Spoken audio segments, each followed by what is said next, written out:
The Charlotte Rhodes furls her sails and slides into harbour at dawn, carrying with her the start of the 8th Newcastle Festival.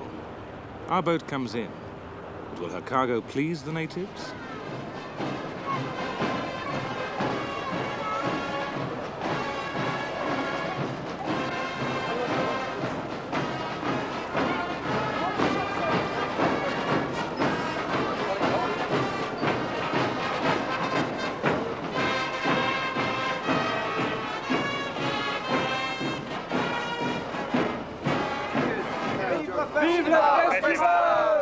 My brief this year for the Newcastle Festival was to produce something for everyone, and this I've tried to do. Done it in two ways. One, by broadening the scope of the Central Festival. That's the festival that takes place in all the formal venues, the theatres and so on. I'm trying to produce a programme which was varied. And the other way is by really backing people, by giving money to all the various communities in the city and saying, well, you know, in the past you've said, well, there was nothing in it for us. Well, here's some money, go away, do your own thing, run your own festival in your own terms. And that we've done, and that we hope will work. But I think my main qualification is that I'm a salesman, you know? And I dress like this because it attracts publicity, thank goodness. And that's what festivals are all about. You've got to switch on the city.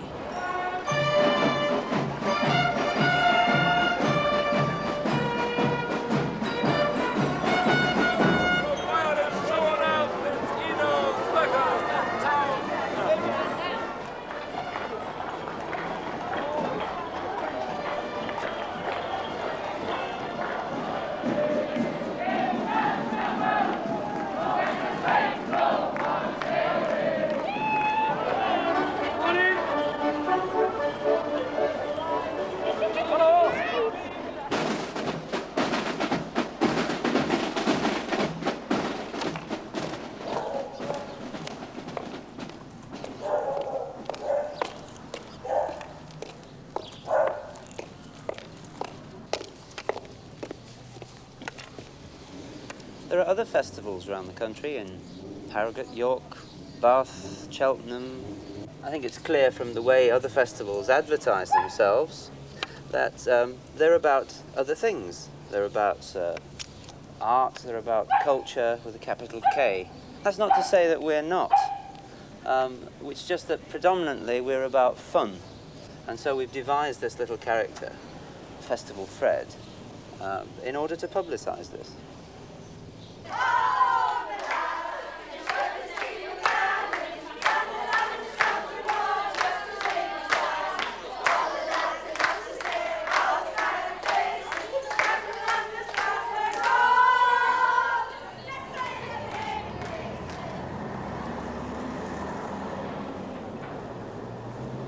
The Lord Mayor, as Chairman of Byker Festival Committee, gives me great pleasure to ask you to light the festival torch to start the Byker Festival.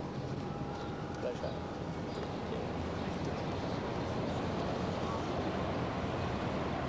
It's all going to be different this year.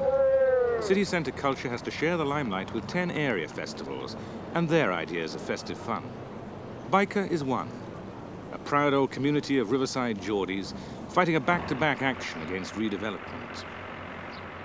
Using their new Byker wall as a shield against the outside world, they celebrate their solidarity in their own special way.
tastes and characteristics of the various areas are reflected in their choice of festival events.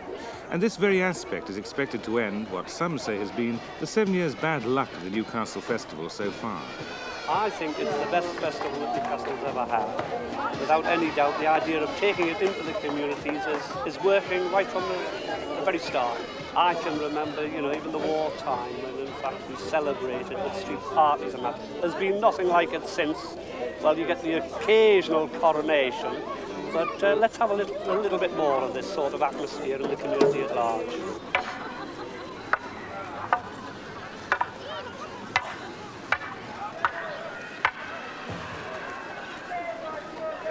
I hope that this is the first of many similar festivals and that we can have functions all the year round and not necessarily concentrated into one big annual event. Life's a bit drab, isn't it? It's always a question of moving from one crisis to another, economic situations and the rest of it. Let's have a little bit of fun in life.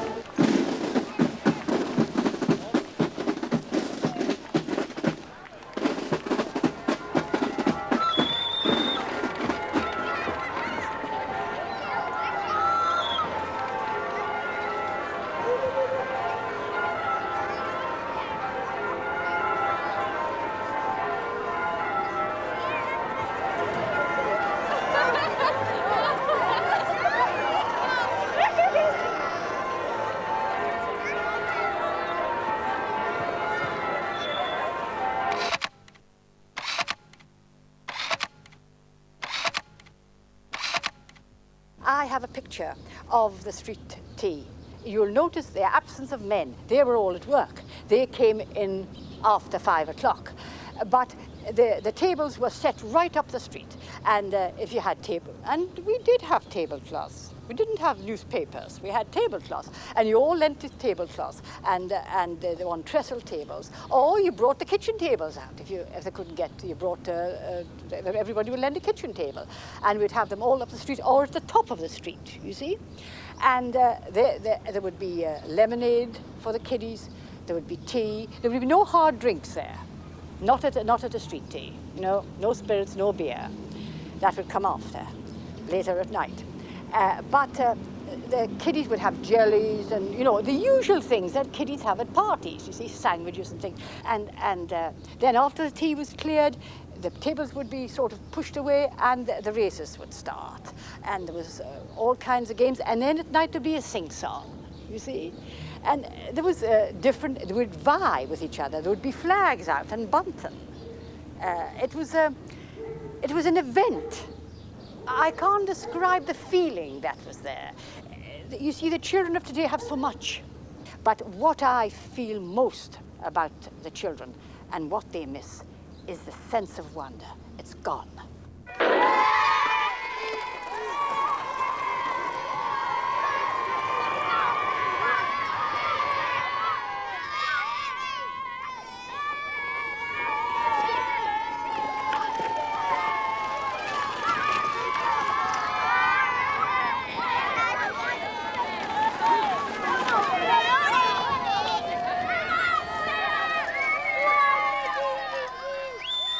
We're running a festival here principally for people who live here, not for tourists.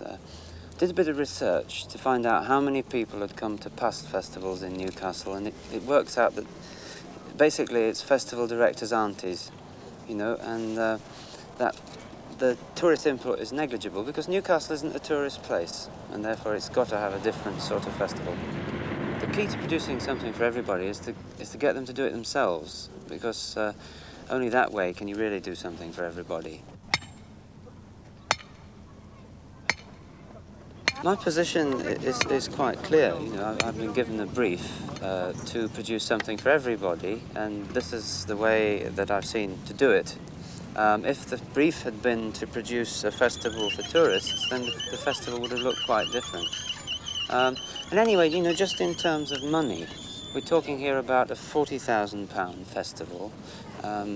And I think the budget for Edinburgh Festival this year, which is a tourist-orientated festival, is over £300,000. So you're talking about a different league altogether, a different sort of festival.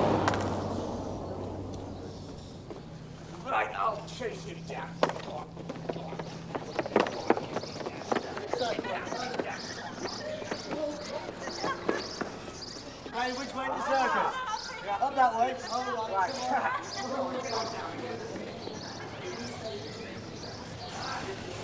Look at here, look at that. Oh. Let's go on.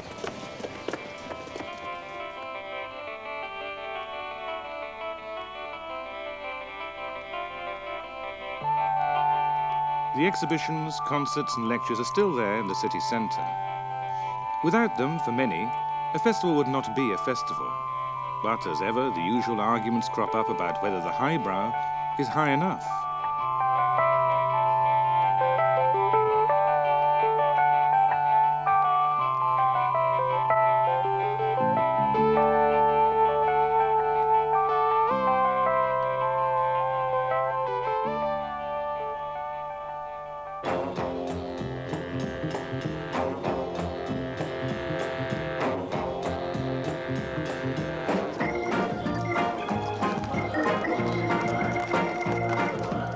This year, a new and unreliable ingredient has been added to the Newcastle Festival: summer.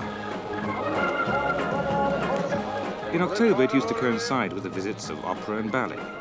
Now, during the traditional race week holiday, its running mates come from quite a different stable.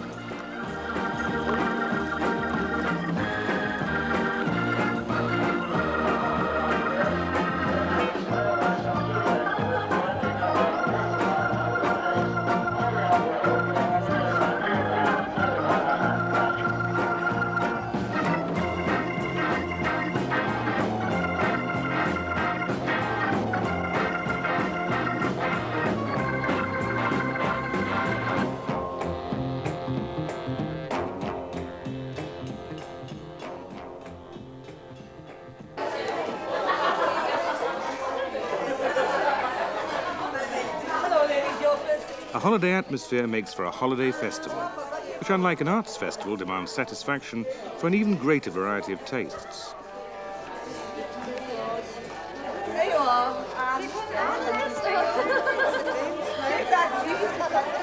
In Elsick, the residents take hold of the community festival with both hands and punch it into life.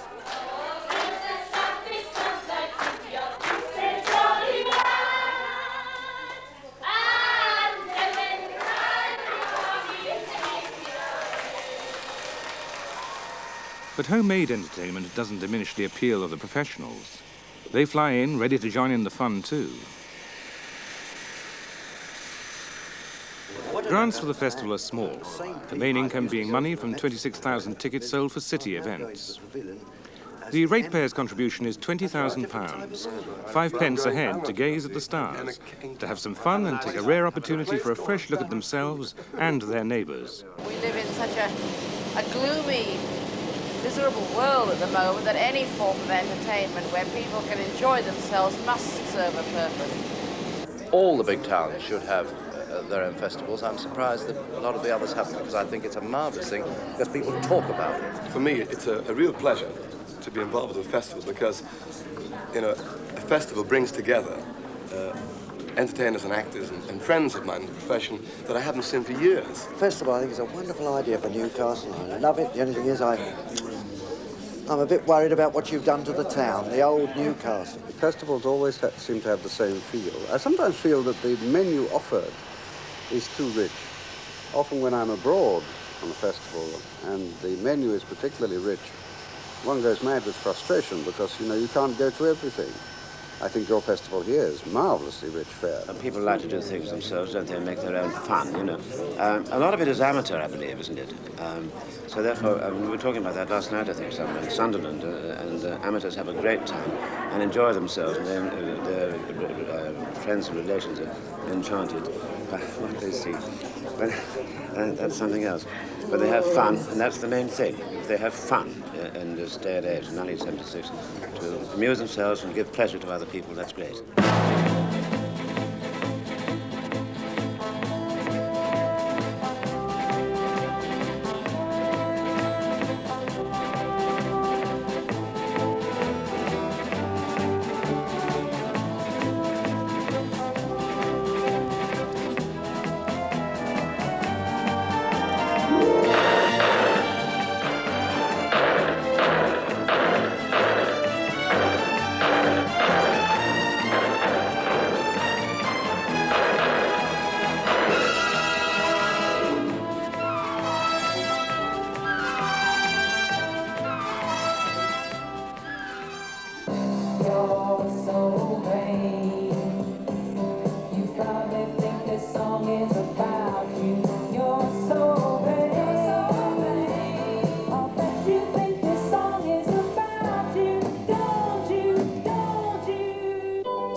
on pink, baked clay, blend together in exclusive knitwear from Newcastle's leading boutique.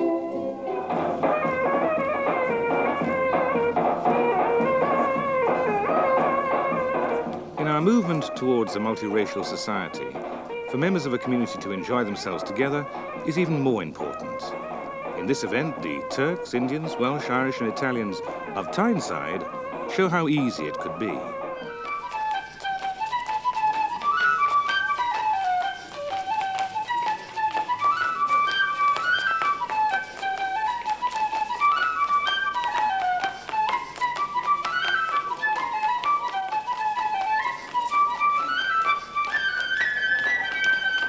The people of Newcastle will so take to heart that you can have different groups, different cultures, different music, different dancing, but all being part of one harmonious whole. And this is the aims of the Community Relations Council, that everybody can have a different point of view, but can live together happily in a city like Newcastle. And I'm quite sure the city of Newcastle appreciate this sort of activity.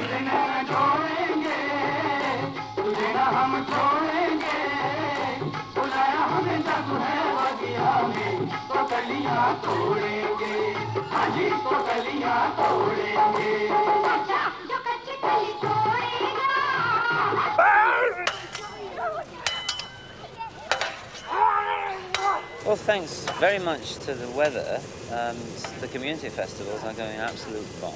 So I'm very happy for that, but I reckon we've lost a few £1,000s through the formal concert venues, through glorious sunshine. There have been a tremendous number of mistakes. There have been a lot of botch-ups by both probably my office and the communities themselves. A lot of cancellations, misunderstandings. But when there are so many people involved, I think this is inevitable. See, being an optimist, you know, I set off knowing that there were 1,000 events in the festival, expecting some of them to fail anyway. So when they do, it doesn't affect me. Don't get unhappy.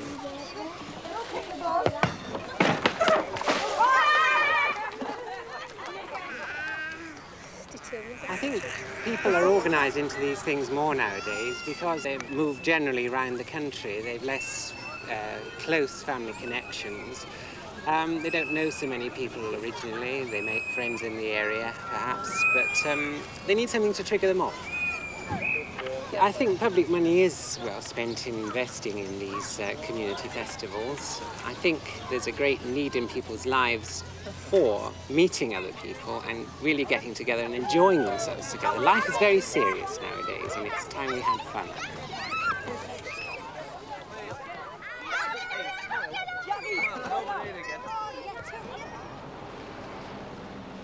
Years ago, you had the back lanes, the front streets, and everybody was mingling with themselves. Well, now you get all the estates broke up into little sections, and they seem to be broken away, where this community festival brings everybody back together again. And it brings them from the outlying districts back to where they used to live. You know, this is the thing. It's not a question of people not being able to entertain themselves. It's just that I don't think they have the time nowadays. You know, families seem to be broken up as regards mother and father work and that, like, you know. And down here in the Byker community, they're more of a family altogether, really. You know, everybody gets in together and helps each other out. Go!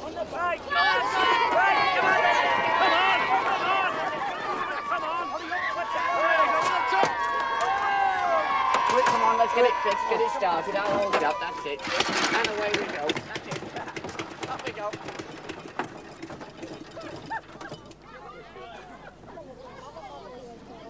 I don't think anyone participates in the city festival as such. I think they go and see it. And that is the big and the important difference between this one and the city festival. In as much as here, people can participate. It's something which we've always aimed at with the circus as a whole, no matter where we've gone, is to let the audience participate. And of course, with it being our own feelings inclined that way, we agree with it. It started, and then it went without it.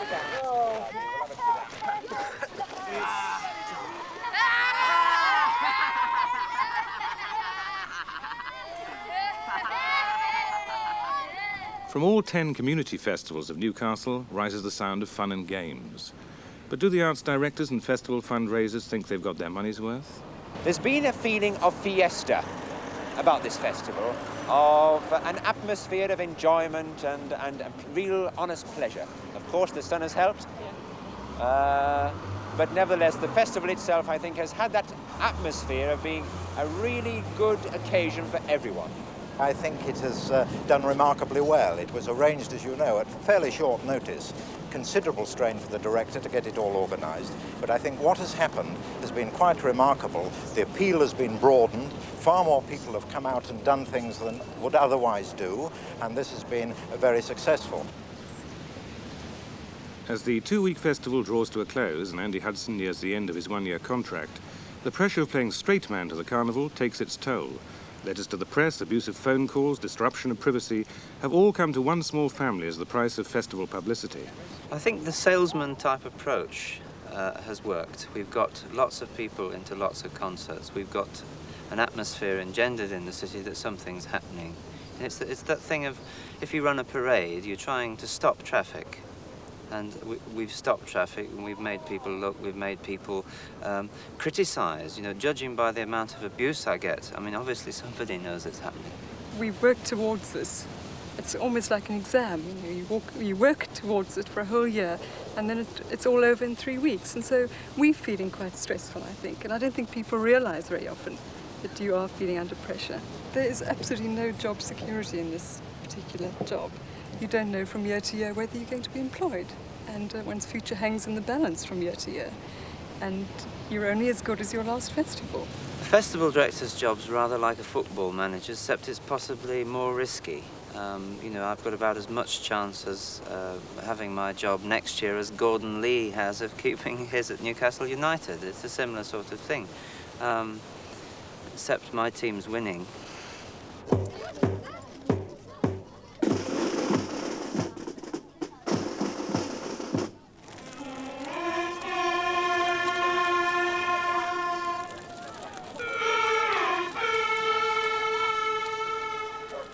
And the Hudson team has won. Despite some financial loss, the committee has decided that the director, the festival, and its community offshoots have been a success. So Andy Hudson is back in business again for the future.